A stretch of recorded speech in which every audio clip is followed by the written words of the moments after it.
Hello, my name is Jeremy Baker. I am a student at Grand Canyon University, and today I'm going to be talking about membrane receptors, G protein, cyclic AMP, and signal transduction.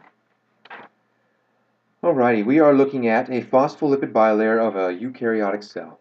Okay, we've got a bunch of different components going on here, but let's get into it. We know that a bilayer is semipermeable. All right, it will let certain things like carbon dioxide diffuse through this membrane without a problem. Other things like sodium or potassium need a gated ion channel to get the molecule through. All right, if the body wants to communicate a message to the cell, it doesn't necessarily want to put something inside of there every time. It just wants to get the cell to do something. All right, in this case, the body has produced something called a ligand. Okay, it's just a messenger basically, and this ligand is actually going to attach in this scenario to something called a metabotropic cellular receptor. Now, metabotropic just means that it's indirect. There's no direct pathway into the cell. It just creates a system of events here that's actually going to create another secondary messenger over here we'll get to in a minute. All right?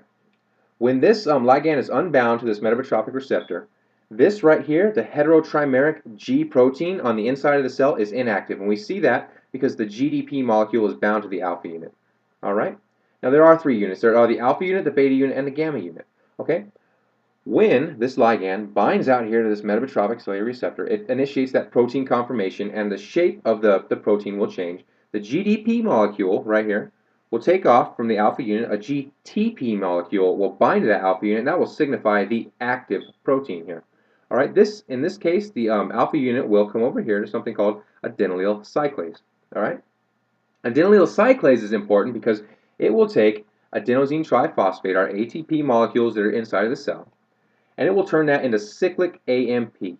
Okay, we get the cyclic from adenylyl cyclase right here. So we have adenosine triphosphate to adenylyl cyclase to cyclic adenosine monophosphate. All right, and this CAMP, or the cyclic adenosine monophosphate, is actually going to be our secondary messenger within our cell. All right, so it's floating around looking for something to talk to or looking for something to do, and it's going to find something called protein kinase A. When CAMP here attaches to protein kinase A, the protein kinase A is actually going to break apart into 4 sections, and 2 of those sections are going to attach to an ATP molecule. All right. Now, that little molecule that we created, that high energy phosphate molecule, is actually going to float around and look for things to phosphorylate and through a process called phosphorylation, where it adds a high energy phosphate group to a protein to, in a sense, cause another protein conformation and initiate another little cellular response for that cell.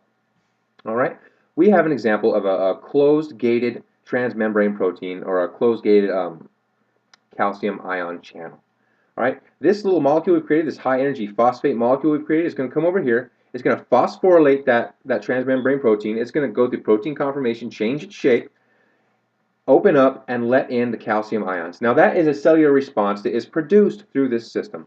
All right, but these up here are still making cyclic AMP. So we need a way to stop that from just creating all kinds of little like busybodies throughout the cell, the things we don't need done. We have another molecule floating around called phosphodiesterase, which is an enzyme that's actually going to break down the CAMP, thus stopping the metabolic reactions for that portion of the cell. All right, now the ligand over here is going to take off from the metabotropic receptor. This GTP molecule is going to come off of the alpha unit. GDP molecule is going to come back on. It's going to come back over here to its buddies and wait for the body to initiate another little message to stimulate another metabolic activity. Alrighty, I hope I didn't go too fast, and here are my sources for this presentation. Thank you very much.